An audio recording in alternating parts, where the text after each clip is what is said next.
Tiga, dua, satu, buka bukumu, kita bertemu di T Edu. Salam jumpa kawan-kawan sekalian, ketemu lagi dalam podcast T Education. Pada podcast edisi kali ini, teman-teman sekalian, kita akan membahas satu topik tentang undang-undang yang baru saja disahkan dan diundangkan, yaitu Undang-Undang Nomor 12 Tahun 2022 tentang tindak pidana kekerasan seksual. Tapi sebelum itu, saya ucapkan terima kasih buat teman-teman sekalian yang telah mensubscribe channel ini. Dan bagi yang saat ini sedang menyaksikan tayangan video ini, tapi belum mensubscribe channel ini, kami mohon agar berkenan meluangkan sedikit waktunya untuk mensubscribe channel ini supaya kita bisa berjumpa dalam tema-tema yang lainnya. Sebelum itu, saya ucapkan selamat Hari Raya Idul Fitri. Mohon maaf lahir batin buat teman-teman semuanya. Semoga kita masih diberikan kesempatan untuk berjumpa dengan Ramadan di tahun berikutnya. Baik, teman-teman sekalian, beberapa waktu yang lalu, saat Ramadan ya, bulan April yang lalu, DPR telah mengesahkan rancangan undang-undang tentang penghapusan kekerasan seksual yang kemudian diundangkan oleh pemerintah dengan Undang-Undang Nomor 12 Tahun 2022 yang namanya berganti menjadi Undang-Undang tentang tindak pidana kekerasan seksual. Nah, dalam podcast kali ini akan kita bahas setidaknya tiga hal yang akan kita bahas, yaitu yang pertama, apa sebetulnya arti pentingnya undang-undang ini disahkan. Yang kedua, apa saja bentuk-bentuk dari kategori kekerasan seksual menurut undang-undang ini, dan yang ketiga bagaimana dengan mekanisme hukum acaranya. Biasanya kan kalau undang-undang khusus baru dibuat, maka orang akan bertanya kira-kira dalam prosedur penegakan hukumnya, hukum acaranya seperti apa kira-kira. Nah, akan kita bahas dalam podcast kita pada kali ini. Baik teman-teman sekalian, yang pertama terlebih dahulu terkait dengan arti pentingnya. Apa sebetulnya arti penting dari Undang-Undang TPKS ini, Undang-Undang Tindak Pidana Kekerasan Seksual ini? Jujur dulu sebelum undang-undang ini disahkan, pada saat rancangan undang-undang ini dibuat, tentunya akan muncul banyak sekali pertanyaan termasuk dari saya. Muncul pertanyaan, kalau ada undang-undang tentang tindak pidana kekerasan seksual yang waktu itu namanya masih undang-undang penghapusan kekerasan seksual, undang-undang PKS, apa enggak tumpang tindih ya, apa enggak tubrukan dengan undang-undang yang sudah ada, misalnya undang-undang ya KUHP saja lah, bahas tentang perkosaan, kemudian bahas tentang pornografi misalnya, KDRT misalnya dan sebagainya. Apakah tidak tumpang tindih dengan seperti itu? Ternyata setelah kita mempelajari draftnya, ternyata ada perbedaan yang sangat signifikan sehingga undang-undang ini memang perlu diundangkan. Kenapa demikian? Karena ada beberapa hal yang tidak terjangkau dari undang-undang yang sudah ada. Ada beberapa hal yang belum diatur dalam undang-undang yang sudah ada. Ada hal-hal yang selama ini dilazimkan, yang selama ini dianggap sebagai hal yang lumrah oleh masyarakat pada umumnya, ternyata itu merupakan bagian dari kekerasan seksual yang dapat mengakibatkan traumatik bagi korban. Nah, hal-hal seperti ini yang ternyata belum diatur teman-teman sekalian di dalam undang-undang yang sudah ada, sehingga perlu kiranya untuk diatur yang namanya undang-undang khusus membahas tentang kekerasan seksual. Harapannya adalah untuk memberikan kepastian dan memberikan perlindungan hukum khususnya bagi seluruh warga negara di Indonesia. Nah, kekhawatiran kedua yaitu apakah nanti undang-undang ini akan bias gender. Nah, karena pada saat undang-undang ini diusulkan, memang gaungnya adalah undang-undang ini akan condong untuk melindungi perempuan. Apakah demikian ternyata undang-undang ini? Ternyata tidak. Setelah diundangkan, ternyata undang-undang ini tidak bias gender sama sekali. Artinya undang-undang ini tidak kemudian lantas lebih menekankan pada perlindungan wanita, tidak. Walaupun memang betul yang lebih diprioritaskan dalam undang-undang ini memperlakukan lebih khusus adalah untuk anak-anak dan disabilitas, tapi tidak menyebut itu perempuan, tidak menyebut wanita dan lain sebagainya. Sehingga undang-undang ini kami sangat mengapresiasi karena undang-undang ini sangat di luar bayangan akademisi pada umumnya yang beranggapan bahwa undang-undang ini takutnya nanti akan bias gender, takutnya nanti akan lebih condong untuk melindungi perempuan dan lain sebagainya. Faktanya tidak demikian. Saudara bisa baca, teman-teman bisa baca Undang-Undang Nomor 12 Tahun 2022 yang ternyata berbeda dari naskah akademik yang diusulkan serta draft yang diusulkan pada awalnya.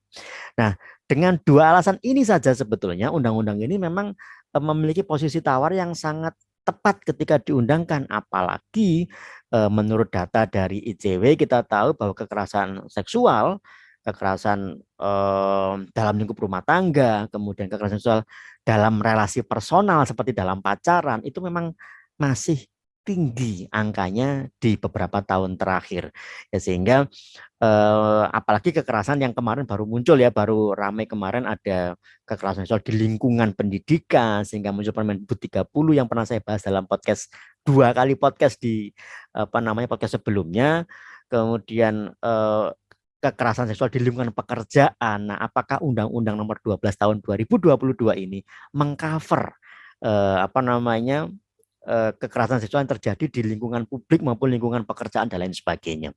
Nah, itu alasan utama kenapa undang-undang ini perlu untuk segera dibahas dan disahkan. Dan April kemarin disetujui dan disahkan, bulan Mei tanggal 9 kemarin undang-undang ini resmi diundangkan menjadi Undang Nomor 12 tahun 2022. Nah, yang kedua yaitu terkait dengan apa saja sebetulnya ruang lingkup atau bentuk-bentuk perbuatan yang dikategorikan sebagai tindak pidana kekerasan seksual. Kalau melihat draftnya sebetulnya, bahkan mungkin teman-teman bisa googling beberapa media menyebutkan bahwa sah DPR telah mengesahkan 9 bentuk kekerasan seksual. Apakah 9? Ternyata setelah membaca undang-undangnya dalam pasal 4 ayat 1-nya memang betul menyebutkan ada 9 bentuk perbuatan yang dikategorikan sebagai tindak pidana kekerasan seksual. Tapi dalam pasal 4 ayat 2-nya menyebutkan ada 10 tindak pidana lainnya yang juga dapat dikategorikan sebagai tindak pidana dalam Undang-Undang Tindak Pidana Kekerasan Seksual. Sehingga dalam undang-undang ini mengatur ada kurang lebih 19 bentuk perbuatan yang dikategorikan sebagai tindak pidana kekerasan seksual. Apa saja bentuk perbuatan itu? Nah, silakan saudara pelajari sendiri, silakan saudara baca dengan lebih teliti dalam pasal 4 ayat 1 dan pasal 4 ayat 2 Undang-Undang TPKS. Nah, yang akan saya ceritakan pada podcast kali ini, biar durasinya bisa pas gitu ya, nggak terlalu panjang, adalah 3 bentuk perbuatan yang dikriminalisasikan sebagai tindak pidana kekerasan seksual yang sebelumnya itu tidak pernah diatur dalam undang-undang manapun, teman-teman sekalian. Apa saja itu? Yang pertama yaitu pelecehan seksual non-fisik. Nah, ini kan susah kita menerjemahkannya sebetulnya teman-teman sekalian. Apa yang dikategorikan atau ya apa yang dimaksud dengan pelecehan seksual non-fisik. Kalau kita membaca di dalam undang-undang tersebut, teman-teman sekalian, di dalam pasal 5-nya disebutkan di situ bahwa yang namanya kekerasan seksual non-fisik itu tidak diberikan penjelasan dengan lebih detail. Ya, dalam undang-undang itu tidak ada penjelasan apa itu pelecehan seksual non fisik. Di dalam penjelasan umumnya juga hanya disebutkan pelecehan seksual non fisik yaitu perbuatan seksual secara non fisik yang termasuk di antaranya adalah pernyataan, statement ya, gerak tubuh atau aktivitas yang tidak patut dan mengarah kepada seksualitas dengan tujuan merendahkan atau mempermalukan. Di dalam draftnya, teman-teman sekalian, di dalam draft naskah akademik rancangan undang-undang PKS dulu menyebutkan diatur penjelasan dengan lebih detail bahwa yang disebut dengan pelecehan seksual non fisik itu termasuk di dalamnya adalah suitan court calling ya, sweet cewek misalnya, kemudian godain kita dong dan lain sebagainya. Nah, itu di dalam draftnya diatur, tapi di dalam undang-undang yang setelah diundangkan nomor 12 tahun 2002 tidak ditemukan penjelasan tentang makna tindakan non fisik atau pelecehan seksual non fisik seperti apa. Dalam draftnya disebutkan siulan, kedipan mata ya sebagaimana dimaksud dalam Permendikbud nomor 30, gerakan atau isyarat yang memperlihatkan menyentuh, mempermainkan alat kelamin, menunjukkan materi pornografi, memfoto secara diam-diam atau mengintip seseorang itu termasuk bagian dari tindakan pelecehan seksual non fisik.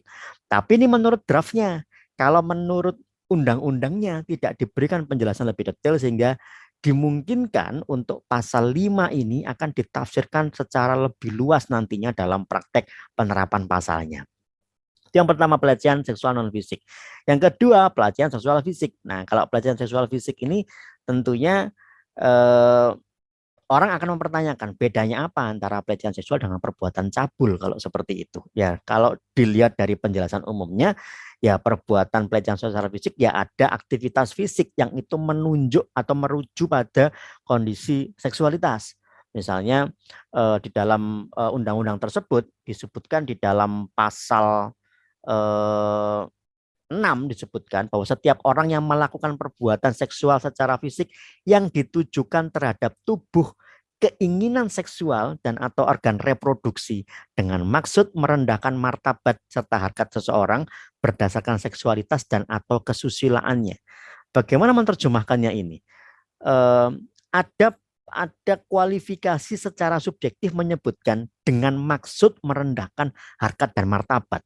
Berarti dalam perbuatan ini ada dua yang harus dibuktikan, yaitu perbuatan objektifnya, ya, perbuatan secara aktif, yang mengarah pada seksualitas, dan maksudnya perbuatan itu ditujukan dengan maksud ya seksualitas. Misalnya kalau kita lihat kalau dalam penjelasan tidak ada, tapi kalau di dalam draftnya ini menyebutkan misalnya memegang, kemudian mencolek, meraba dan lain sebagainya, eh, alat vital, alat kelamin, termasuk hal-hal lain yang berhubungan dengan seksualitas seperti apa? Dada, kemudian payudara, kemudian bagian-bagian lain dari tubuh yang menunjuk pada seksualitas, ini dikategorikan sebagai bagian dari pelecehan seksual secara fisik. Bagaimana kalau menyolek pundak misalnya, dirangkul gini ya. Kadang-kadang kita nggak sadar ya, apa namanya, dianggapnya bestie gitu ya, ngobrol dirangkul seperti ini. Lah, apakah itu dikategorikan sebagai pelecehan seksual secara fisik? Apakah pundak ini merupakan bagian dari seksualitas? Ya, dengan maksudnya tadi itu. Kalau maksudnya itu adalah dalam rangka untuk seksualitas, ya dapat dikategorikan memenuhi rumusan pasal 6 dalam Undang-Undang TPKS ini.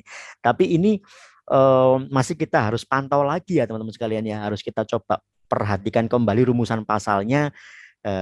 Terus terang ini masih baru undang-undangnya, sehingga apakah pasal ini akan berakhir sama seperti Undang-Undang ITE dapat ditafsirkan secara lebih luas lagi nantinya, ya kita tidak pernah tahu.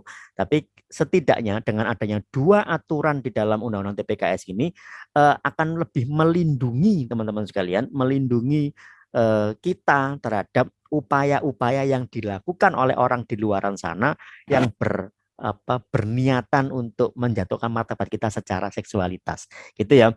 Nah, ada satu lagi perbuatan yang dikriminalisasikan sebagai tindak pidana kekerasan seksual, yaitu kekerasan seksual yang berbasis elektronik.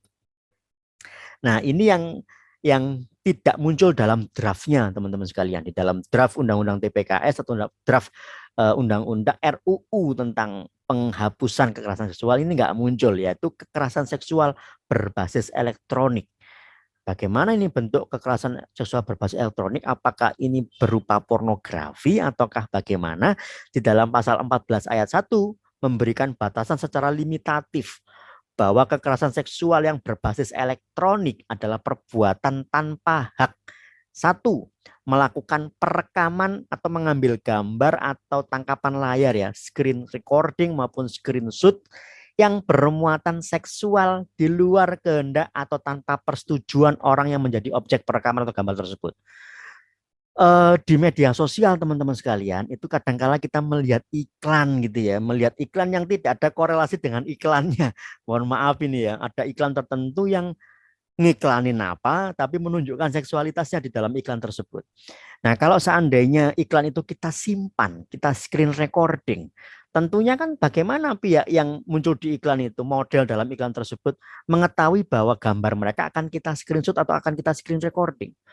Nah, kalau misalnya gambar itu kita rekam, kita screen recording, kita simpan, kemudian tanpa persetujuan dari pihak yang direkam tadi itu, terus bagaimana cara membuktikannya, bagaimana cara mengetahuinya? Ini terus terang ya, secara rezim ranahnya wilayah media elektronik, rezim wilayah Undang-Undang ITE misalnya, ini berbenturan terus terang. Di satu sisi media sosial ini bersifat borderless ya, tanpa batas, tapi ketika gambar itu dipublish secara publik dan gambar itu kemudian ada yang men-screenshot, ada yang menyimpan gambar itu, dan kita tidak berkenan disimpan gambarnya itu, maka yang menyimpan dapat dikategorikan melakukan kekerasan seksual berbasis elektronik. Apakah seperti ini makna dalam pasal 14 ayat 1 dalam TPKS? Saya terus terang belum paham tentang undang-undang ini. Kalau ternyata itu menjadi salah satu lingkup dalam undang-undang ini, maka berbahaya sekali undang-undang ini.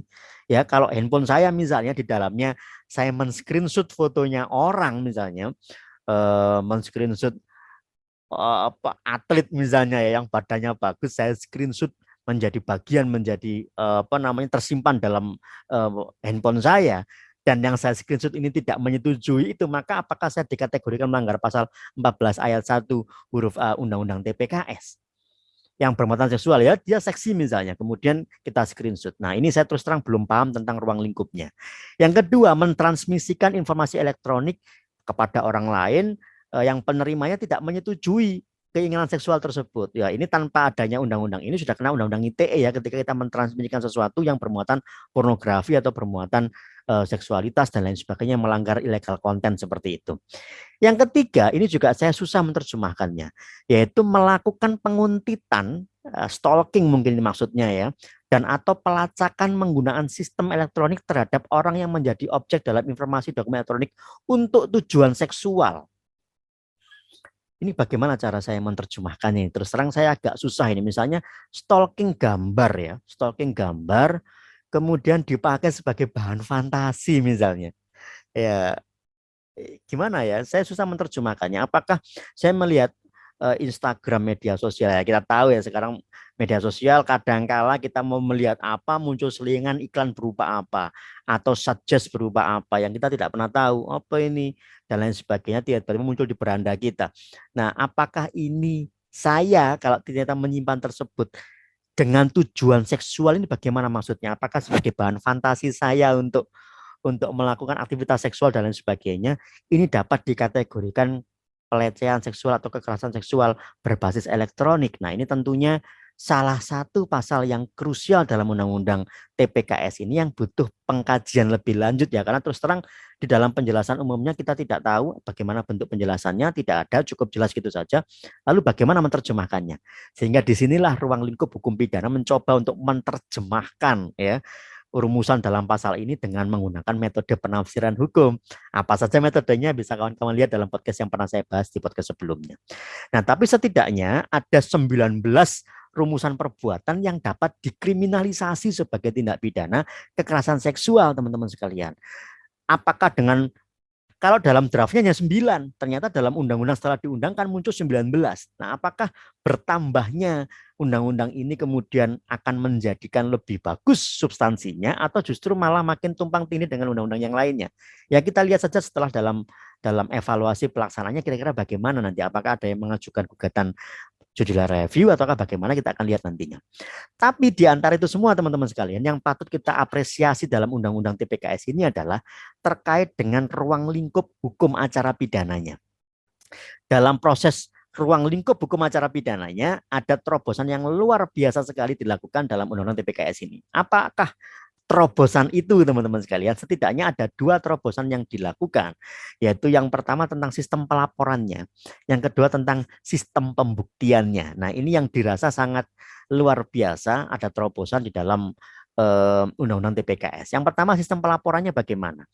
Kalau sebagaimana kita ketahui biasanya kalau ada kasus tentang perbuatan cabul, kemudian hal-hal yang berbau seksualitas di luar ruang publik ya, misalnya kecuali perkosaan ya yang itu menjadi wilayah publik, deliknya delik biasa, tapi rata-rata tindak pidana yang lainnya itu bersifat delik aduan. Nah, di dalam Undang-Undang TPKS ini dari 19 bentuk tadi itu yang bersifat aduan hanya 3 bentuk saja, yaitu pelecehan seksual non fisik, pelecehan seksual fisik, dan yang saya jelaskan barusan terakhir yaitu kekerasan seksual berbasis elektronik. Ini 3 kekerasan seksual yang bersifat aduan. Sisanya itu bukan merupakan delik aduan. Misalnya apa? Pemaksaan kontrasepsi, pemaksaan sterilisasi, kemudian eksploitasi seksual dan lain sebagainya, itu bukan delik aduan tapi delik apa biasa gitu ya.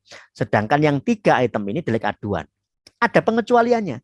Kecuali ketika pelecehan seksual fisik maupun non fisik tadi itu dilakukan kepada anak-anak atau kaum disabilitas atau penyandang disabilitas. Nah, maka ini bukan menjadi delik aduan, menjadi delik biasa. Kekerasan seksual di berbasis elektronik tadi itu kalau dilakukannya terhadap anak-anak atau penyandang disabilitas maka sifatnya berubah dari aduan menjadi delik biasa. Nah, ini terobosan yang luar biasa karena ada perbedaan perlakuan ya di dalam rumusan delik di Undang-Undang TPKS. Itu yang pertama. Yang kedua terkait sistem pembuktiannya. Apa perbedaan yang signifikan? Yaitu perbedaan terkait dengan alat buktinya.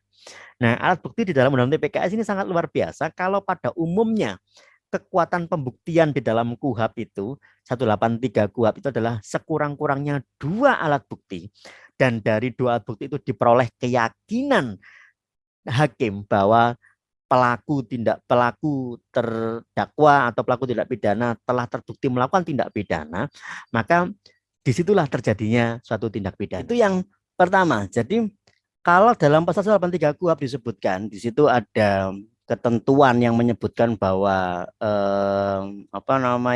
minimal sekurang-kurangnya 2 alat bukti ditambah dengan diperoleh keyakinan hakim, maka di dalam pasal 24 Undang-Undang TPKS menyebutkan hal yang berbeda.